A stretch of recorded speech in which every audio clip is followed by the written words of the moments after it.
Assalamualaikum warahmatullahi wabarakatuh. Kembali lagi di acara video tarbiyat cabang Sinangbarang. Dan kali ini bersama saya Gilman Maula Ahmad. Dan perkenalkan juga channel YouTube kami Sinangbarang Mubarak. Yang baru pertama kali nonton jangan lupa di subscribe, dan jika suka videonya jangan lupa di like dan juga di komen. Kali ini saya bersama Mubalik Senior yang akan membahas soal perjodohan, atau mungkin yang kita kenal dengan Ristanata. Nah, mungkin anggota dan masyarakat di luar juga, khususnya di mana, sudah mengetahui mengenai Ristanata dan tujuannya. Mungkin di sini kami akan mengulang kembali nasihat-nasihat tujuan kembali pria Ristanata yang tidak lelah kami ingatkan kembali agar regenerasi jemaat terus membaik dari tahun ke tahun. Assalamualaikum Pak. Waalaikumsalam warahmatullahi. Sehat Pak? Berkat doa, alhamdulillah. Alhamdulillah. Nah, beliau ini mantan Komite Ristanata Nasional Pak ya? Iya. Itu berapa lama Pak? Ya, barangkali kalau tidak salah ada 2 tahun. 2 tahun ya? Itu dari tahun berapa Pak? Tahun-tahunnya saya sudah nggak ingat. Sudah lupa ya Pak? Sudah lupa. Jadi beliau ini sangat berpengalaman sekali dalam memperjodohkan anggota Hudam LI atau Ansor dengan LI. Nah, kali ini kita akan membahas asal usul atau sejarah mengenai Ristanata. Mangga untuk Pak Mubalik disampaikan jadinya. Baik. Bismillahirrahmanirrahim.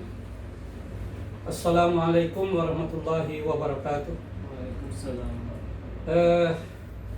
Ini adalah suatu kesempatan yang berbahagia bagi saya, karena ini rekan-rekan muda telah hadir di tempat kami yang namanya ini Babengket, ya, Kampung Babengket di sini, dan kita akan berbicara hal yang ada kaitannya dengan masalah perjodohan atau Ristanata. Ya. Mengenai sejarah, tentu adalah awalnya sejak zaman Imam Mahdi alaihissalam, zaman Hadrat Masihil Maud alaihissalam. Apa tujuannya? Tujuannya tiada lain agar masa depan jemaat itu akan lebih terpelihara. Itu yang tujuannya, ya. Akan lebih maju lagi, dan di dalam berumah tangga orang-orang Ahmadi itu akan sejahtera, tenang, tentram, bahagia. Karena apa? Memang satu jalur, satu jalan, ya, satu keyakinan. Nah itu. Jadi umpamanya kalau saya dulu sebelum masuk Ahmadiyah, kan itu tidak ada aturan itu bahwa kamu organisasi anu harus nikah dengan organisasi anu lagi, ya. Tidak ada. Tapi setelah masuk saya Ahmadiyah, dan kebetulan saya beat pada tahun 71, ya.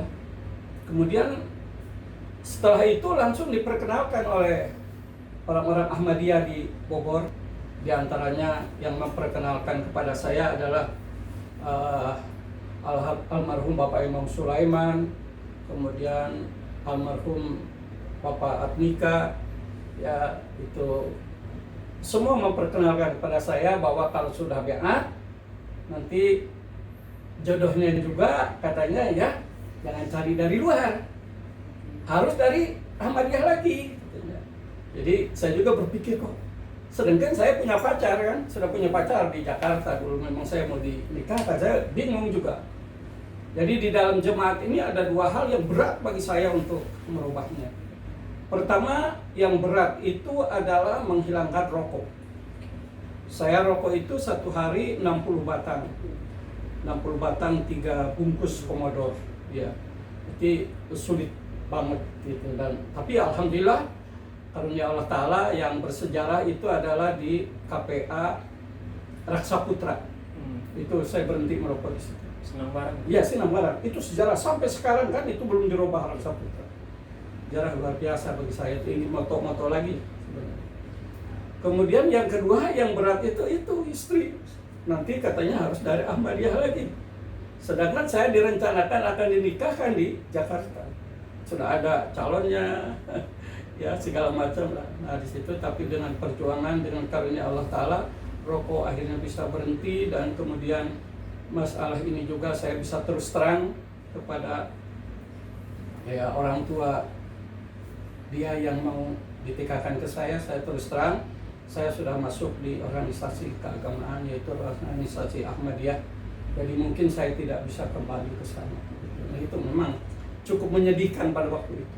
Ya, tapi alhamdulillah bisa selesai dan bisa terlaksana. Itu awalnya. Kemudian tujuan tadi sudah saya sampaikan bahwa tujuan daripada Jemaat Ahmadiyah itu agar rumah tangga dan kekeluargaan di dalam jemaat itu adalah satu keyakinan, satu jalan, satu jalur, satu imam, kan itu. Nah tentu ini akan berbahaya. Kalau makanya saya katakan ketika saya sebelum masuk Ahmadiyah dulu di macam-macam organisasi tidak ada terus macam ini sudah atur. Ini harus berbahaya kita. Al-Quran memang mengatakan dasar daripada Ristanata itu kan kalimat di dalam surat An-Nisa itu Allah Ta'ala berfirman, Ya ayyuhan nasu taqu rabbakum alladhi khalaqakum min nafsin wahidah wa khalaqa minha zawjaha wa batha minhuma rijalan katsiran wa nisaan. Nah itu ya al-ayat. Jadi inilah ayat suci Al-Quran Karim, di antaranya ya ada beberapa ayat, di antaranya itu, wahai sekalian manusia, bertakwalah kepada Allah Subhanahu wa Ta'ala. Kemudian harus menjalankan aturan-aturan dan ketakwaan dari terhadap Allah Subhanahu wa Ta'ala. Jadi setelah takwa kemudian harus takwa lagi dan takwa lagi. Dalam ayat lain Allah Ta'ala berfirman, Ya ayyuhalladzina amanu taqullah. Nah inilah ayatnya tadi, yaitu di dalam surat An-Nisa. An-Nisa itu adalah surat 4, ayat yang kedua. Jadi Allah Subhanahu wa Ta'ala berfirman, yang terjemahannya adalah, wahai sekalian manusia, bertakwalah kepada Tuhan kamu. Tuhan kamu, ya. Alladzi khalaqakum min nafsin wahidah, yang Allah Ta'ala ciptakan dari satu nafas yang satu, nafas, jiwa yang satu. Jiwa yang satu itu adalah ya sama-sama manusia. Tidak boleh manusia itu nikah dengan binatang umpamanya ya itu. Jadi ini harus dari jiwa yang satu. Wa khalaqa minha zawjaha, dan Allah Subhanahu wa Ta'ala menciptakan atau membuat jodohnya. Nah, jadi inilah sampai kepada kaitannya dengan Ristanata. Karena itu tadi dikatakan Ristanata itu adalah perjodohan atau menjodohkan. Asal kata bahasanya itu adalah ristonatun. Ristonatun. Ya. Nah, oleh karena ini dialeknya dialek Pakistan, jadi umumnya kalau Pakistan itu kan kalau to itu dibacanya ta, seperti Tohir, panggilnya biasanya dipanggilnya Tahir, ya gitu, Tahir gitu. Memang gitu. Jadi ristonatun artinya adalah menjodohkan. Artinya di dalam jemaat ini Hadrat Masihil Maud alaihissalam mengatakan bahwa perjodohan di dalam jemaat ini adalah mutlak, harus dilaksanakan. Sampai beliau mengatakan bahwa oleh karena jemaat kita kian berderap maju dan meningkat terus berkat rahmat, kasih sayang dan karunia Allah Subhanahu wa Ta'ala, sedang jumlahnya sudah mencapai angka ribuan, dan di masa mendatang akan meningkat sampai ratusan ribu orang. Agaknya sudah tiba saatnya kalau dibuat satu pengelolaan untuk mengawinkan pemuda dan pemudi supaya tercipta keserasian hidup antara mereka serta guna melindungi mereka dari akibat-akibat pengaruh-pengaruh buruk keluarga mereka. Ternyata sekarang sudah mustahil untuk terus melangsungkan perkawinan dengan pasangan dan keluarga yang berada di bawah pengaruh kiai yang bersikap tak bersahabat, berprasangka, memusuhi dan membenci hingga ambang batas puncak. Lain hal kalau mereka bertobat lalu masuk ke dalam haribaan jemaat. Dan sekarang jemaat sekelumit pun tidak bergantung pada mereka. Di kalangan jemaat terdapat banyak bilangan orang yang mempunyai nilai lebih dari orang lain dalam hal harta kekayaan, pengetahuan, kecemerlangan, keturunan, kesalehan, dan ketakwaan. Sedangkan orang-orang Islam dan segala lapisan hidup terdapat di dalam jemaat ini. Maka jemaat kita sama sekali tidak perlu mengadakan hubungan perkawinan baru dengan orang-orang yang mencap kita kafir dan menyebut kita dajjal, atau mungkin saja mereka tidak menyebut kita kafir, namun mereka memuji serta mengikuti langkah mereka itu. Ini sabda Masihul Maud alaihissalam. Inilah dasar, ya, dasar adanya lembaga Ristanata. Lembaga Ristanata. Dari sejak itu maka semua khalifah-khalifah juga adalah menggerakkan ini, ya, menggerakkan gerakan Ristanata ini. Jadi dari Khalifah ke-1, kemudian ada Khalifatul Masih kedua, dan seterusnya semua ada sampai sekarang. Ya, demikian diantaranya. Barangkali ada. Siap. Luar biasa sekali tadi penjelasannya perihal asal usul sejarahnya Ristanata dan juga dalil-dalilnya juga tadi sudah dijelaskan. Diingatkan kembali dari surat An-Nisa ayat 2 yang melandasi perihal perjodohan atau Ristanata. Nah Pak, kita kan di jemaat mungkin masih banyak permasalahan ya Pak perihal perjodohan, ya. Baik itu dari udangnya atau dari zinahnya. Nah, terkadang Pak yang banyak saya alami, ini khususnya untuk hudam-hudam yang masih single, yang usia udah 20 tahun ke atas dan di bawah 30. Nah, mungkin masih banyak yang berpikir gini Pak, ada aja saya yang berpikir bahwa saya kan misalnya ada punya pacar nih Pak, nah itu misalnya gayar Kak, Pak. Ya. Nah, banyak nih biasanya cuman nggak ngaku aja Pak gitu, disembunyiin. Nah, berpikir bahwa dengan dia membeatkan dan bisa membimbing gayarnya atau yang nantinya calon lajnah gitu Pak. Nah itu dia bisa berbahagia gitu Pak, dan juga mungkin dia juga melihat contoh yang pernah ada dan juga berhasil gitu Pak. Nah ini bagaimana Pak menanggapi kita sebagai pengurus atau lembaga Ristanata perihal permasalahan ini? Oke. Jadi yang saya tangkap kira-kira begini, yang saya tangkap seolah-olah bagaimana perjodohan dalam jemaat, andai kata seorang hudam kemudian menikah kepada LI yang dibeatkan, ya. Kira-kira begitu kali ya. Ya, ini saya coba kita perhatikan, saya akan baca ini. Di dalam buku ini Ristanata PB ya. berdasarkan fatwa Masih Maud alaihissalam bahwa program Ristanata ini merupakan suatu kewajiban dan harus dilaksanakan oleh setiap anggota jemaat, yaitu pernikahan antar keluarga jemaat.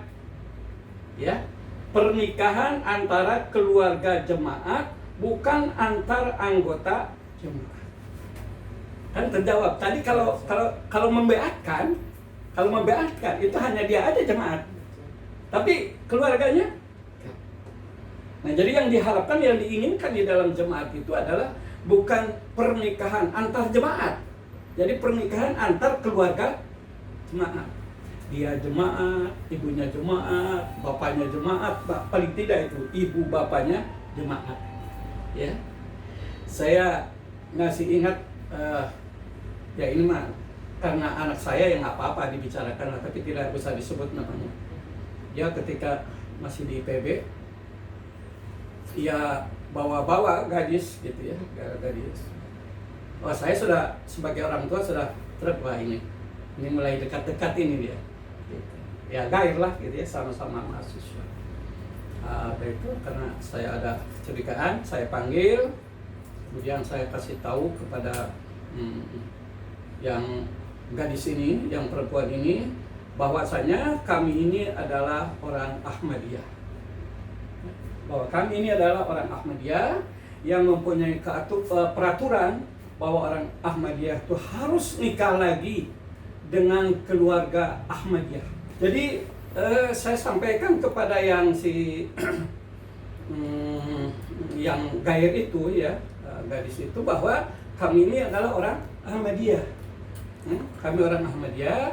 Jadi kalau orang Ahmadiyah itu harus nikah dengan orang Ahmadiyah lagi. Oleh karena Anda itu adalah bukan Ahmadiyah, berarti sangat tidak mungkin, ya, sangat tidak mungkin suatu saat akan ada pernikahan anak saya dengan Anda. Kecuali kalau suatu saat Anda, kemudian ibu bapak Anda masuk jemaat, nah itu sangat mungkin. Nah, sekarang tinggal pikir, mungkin Anda akan lanjut ini hubungan atau mungkin akan berpisah. Saya sebagai orang tua hanya mengatakan kepada anak saya, mutlak harus dengan orang Ahmadiyah. Nah, di situ ya lumayan ada tetesan air mata dari seorang perempuan di situ, sehingga dia berat dan akhirnya dia menyatakan kita berpisah. Dan berpisah, ya alhamdulillah nggak berapa lama akhirnya dia dapat LI yang asli dari Manisor. Ya, gitu. Ini karunia dari Allah Subhanahu wa taala. Jadi masalah Ristanata itu harus kerja bersama dan sama-sama kerja. Kerjasama dan sama-sama kerja. Kalau orang tua hanya mengandalkan kepada anak saja nggak bisa. Anak mengandalkan kepada orang tua saja nggak bisa. Orang tua terlalu sekarang memegang peranan, tidak harus bagaimana bapak, itu juga tidak bisa. Tidak bisa. Harus sama-sama kerja. Ya, harus kerjasama dan sama-sama kerja. Jadi begini, yang harus meristanatakan itu yang pertama, tanggung jawabnya adalah tanggung jawab orang tua, ibu bapak. Gitu. Itu yang pertama. Artinya udah kelihatan belum bahwa dia itu sudah ada dekat-dekat dengan Eli atau gimana gitu. Nah, itu orang tua yang harus melihat nih, oh kayaknya belum ini. Nah, kalau belum bagaimana caranya?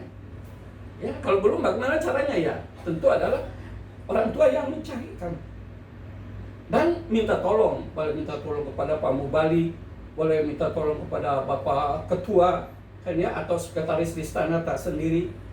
Itu sudah disiapkan perangkat-perangkat itu oleh jemaat semuanya untuk mempermudah.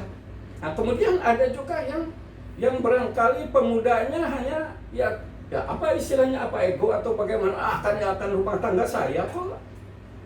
Nah, itu adalah sudah sulit untuk begitu. Dan ini ya kan nantinya akan terjadi lost generation itu ini, yang mempunyai jiwa atau karakter atau pendapat seperti itu. Akhirnya sekar insun rumah dewek. Itu yang akan terjadi. Nah, sulit kalau sudah begitu. minta aja ke orang tuanya, Pak, tolong akan meminang nih, akan melamar ini. Berat kan orang tua, di situ menangis orang tua. Di situ akan menangis. Tapi kalau anaknya baik sama orang tua, mencari juga adalah memang mencari orang tua senang melihatnya, bahkan barangkali senyum terus, dan bahkan kemungkinan kapan aku kira-kira mau melamar kamu jangan lama-lama, ini nggak ada pacaran loh dalam jemaat, nah bisa begitu. Jemaat mah ada juga ta'aruf, bukan pacaran gitu. Kalau ta'aruf itu kan hanya beberapa bulan saja boleh berkenalan gitu. Kalau pacaran kadang-kadang bertahun-tahun, tidak ada program apa-apa, terus saja pacaran, yang kan berbeda jauh. Nah jadi oleh karena itu saya katakan tadi, saya ulang tadi bahwa akan bisa berhasil di dalam keluarga ini masalah ristanata putra atau putrinya kalau kerjasama dan sama-sama bekerja. Kerjasama, iya sama, satu aturan, satu ini, tapi tidak sama bekerja, nggak bisa. Itu nanti bapaknya akan menyalahkan ibunya, ibunya akan mengandalkan bapaknya. Nanti anaknya bagaimana ini kata bapak, saya sedang mau sama ini. Sudah.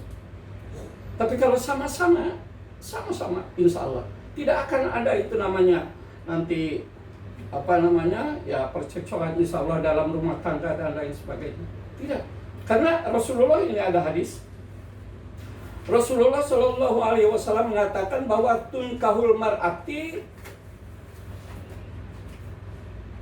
liarba'in. Perempuan itu dinikahi oleh laki-laki liarba'in dengan 4 hal. Ya, 4 hal ini. Pertama adalah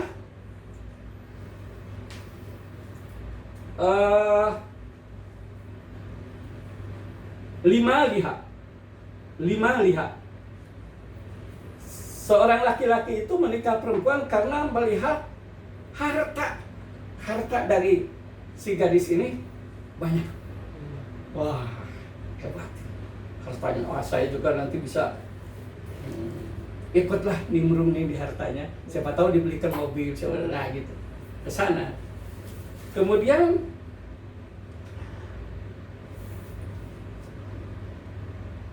wali jamaliha. Yang keduanya itu adalah karena kecantikan. Cantik. Kalau kata orang Padang itu cantik.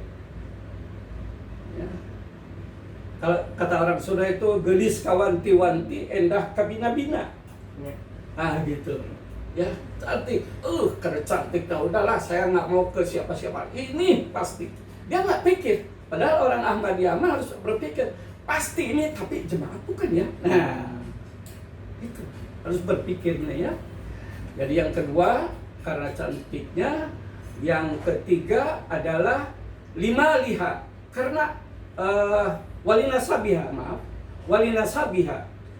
karena nasab keturunan. Oh ini keturunan orang ningrat ini, darah biru. Oh darah biru dan lain sebagainya. Karena ini makanya saya mau jadi nanti saya juga turut terhormat. Ya gitu.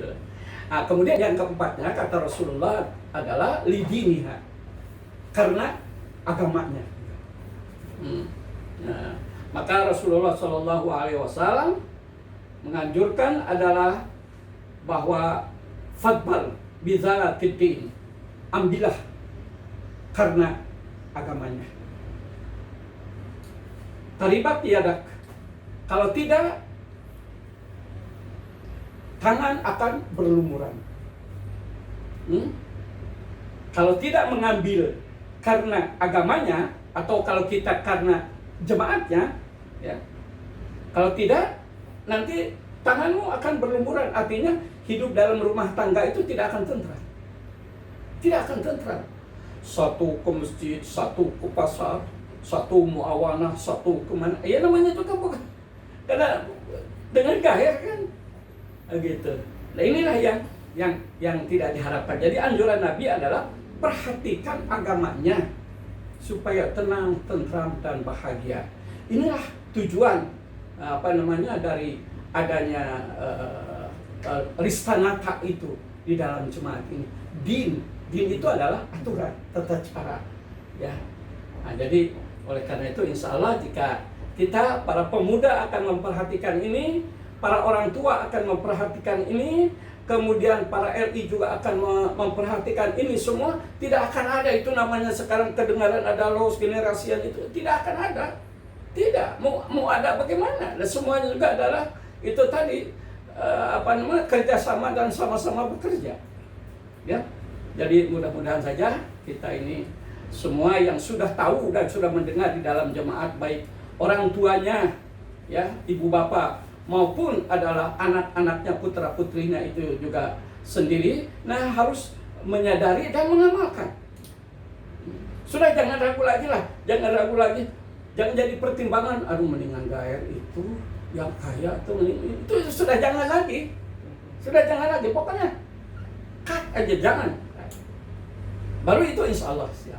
Cari RI, minta ke siapa? Ke orang tua, minta ke siapa lagi? Minta ke Mubalik, minta ke siapa lagi? Minta ke Ristanata, minta ke siapa? Minta ke ketua. Nah, luar biasa sekali Zumlo, Pak Ismail tadi sangat jelas sekali penjelasannya perihal Ristanata.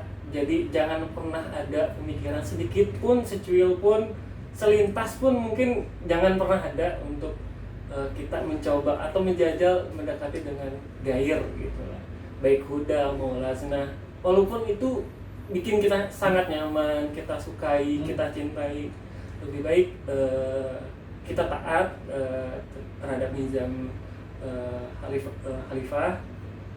Nah, kita juga penting mengetahui ya Pak ya, perihal Ristanata ini untuk menjaga dan mempertahankan dan meneruskan kembali ajaran-ajaran ke keturunan kita selanjutnya.